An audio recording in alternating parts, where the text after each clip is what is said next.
आणि आताच्या क्षणाची राज्यातून एक महत्त्वाची बातमी येते। छत्रपती संभाजीनगर मनपामध्ये निदा खानवर कारवाईचा विषय निघताच एमआयएम आणि भाजप नगरसेवक यांच्यात मोठा वाद उसळून आला।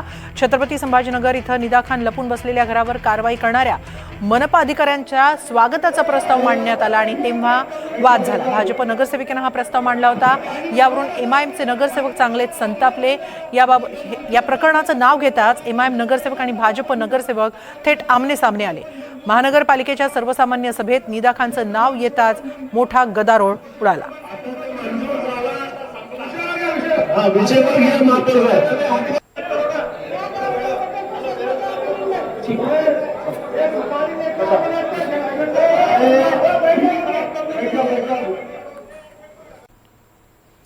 यानंतर पुन्हा एकदा संभाजीनगरमधून महत्त्वाची बातमी। संभाजीनगर मनपात निदा खानवर कारवाईचा विषय निघताच एमआयएम नगरसेवक आणि भाजप नगरसेवक यांच्यात मोठा वाद झाला।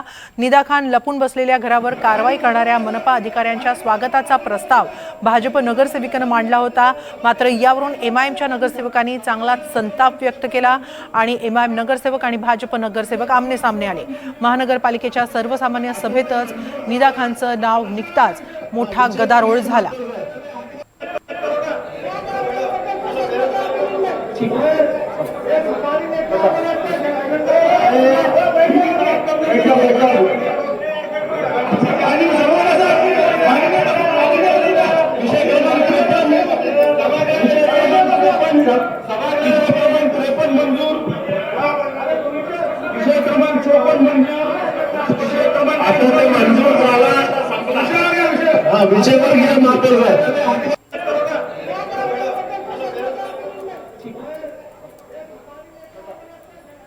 याबाबत अधिक माहिती घेऊया आमचे प्रतिनिधी मोहसिन शेख यांच्याकडून। मोहसिन, महानगरपालिकेत निदा खान प्रकरणावरून मोठा वाद झाल्याचं दिसतं आहे, काय नेमकं घडलं आणि हा वाद झाल्यानंतर परिस्थिती कशी आहे?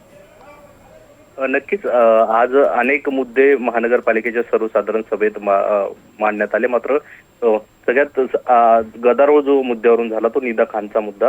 आपण बघितलं तर जेव्हा निदा खानवर नाशिकमध्ये गुन्हा दाखल झाला टीसीएस प्रकरणात आणि त्यानंतर निदा खानला संभाजीनगरच्या नारेगाव परिसरातून अटक करण्यात आली होती आणि त्यानंतर ज्या घरातून निदा खानला अटक करण्यात आली होती त्या निदा खानच्या घरावर मनपाने कारवाई केली होती आणि हीच कारवाई करणाऱ्या अधिकाऱ्यांचा स्वागताचा प्रस्ताव हा भाजपच्या एका नगरसेवकाने महानगरपालिकेच्या सभेत मांडला आणि त्यावेळी एमआयएमच्या नगरसेवकांनी आक्रमक भूमिका घेतली आणि त्यामुळे दोन्ही बाजूने भाजप आणि एमआयएमचे नगरसेवक आमने-सामने आले। बराच गदारोळ झाला।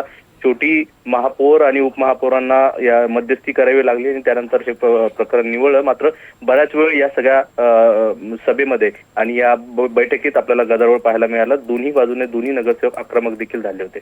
नक्की, धन्यवाद मोहसिन आपण दिलेल्या या सविस्तर माहितीबद्दल। निदा खान प्रकरणावरून संभाजीनगर महानगरपालिकेत मोठा वादंग निर्माण झाला। एमआयएम आणि भाजप नगरसेवक आमने-सामने आले। छत्रपती संभाजीनगरमध्येच निदा खान ही लपून बसली होती। टीसीएस धर्मांतर प्रकरणातील आरोपी असताना ती फरार होती आणि फरार असताना ती संभाजीनगरमधल्या एका घरात लपून बसली होती। त्या घरावर कारवाई करणाऱ्या मनपा अधिकाऱ्यांचा स्वागत करणारा प्रस्ताव भाजप नगरसेविकानं या सभेमध्ये मांडताच एमआयएम नगरसेवक संतापले आणि त्यांनी यावर आक्षेप घेतला।